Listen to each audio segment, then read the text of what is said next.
Alright.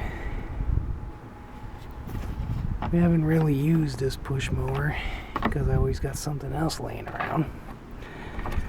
Had to move it out of the shed anyway.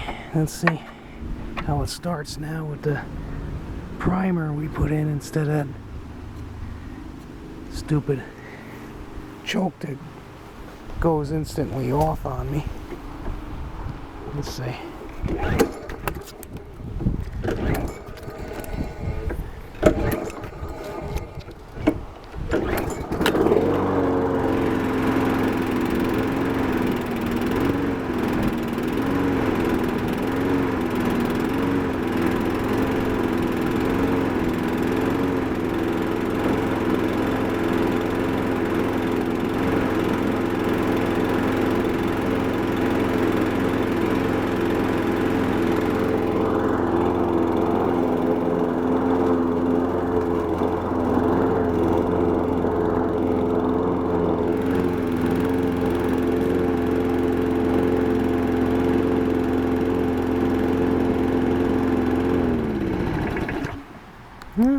Not too bad. I don't even know how long it was sitting for.